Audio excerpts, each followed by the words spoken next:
Today in London, where I live, was the coronation of King Charles III and Queen Camilla. I'm a Londoner, and in fact, the coronation happened, well, about half an hour's walk from where I am.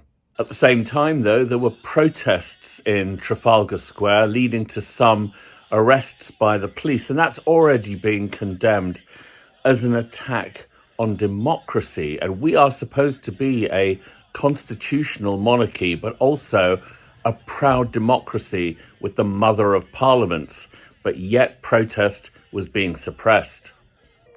There's no doubt this story will grow in the next few days, especially as many young people feel distanced from the monarchy. My generation, who grew up in the 60s, 70s, 80s, the monarchy was always ever present.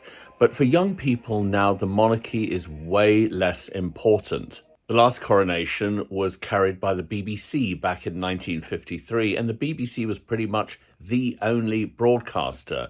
But we now have a multi-channel environment, TV and the internet.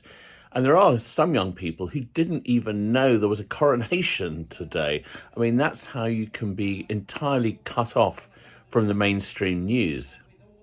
Back in the 1990s, I worked at the BBC as a news producer.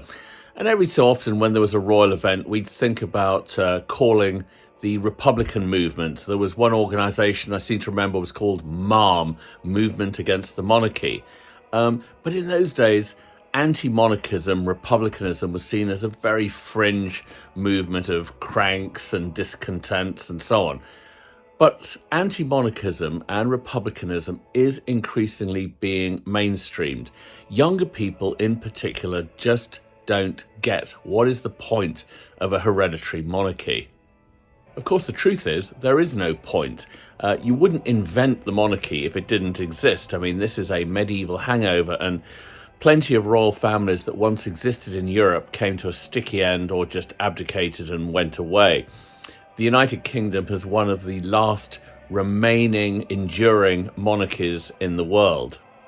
But with a lot of criticism now of the legacy of empire, slavery, colonialism, but also people wanting a more transactional relationship with the state and with politics. You know, what do I get out of this? The monarchy is increasingly being found wanting. So I'm beginning to wonder, will this be the last coronation? Will Prince William never wear a crown? Will this whole rigmarole of monarchy disappear forever?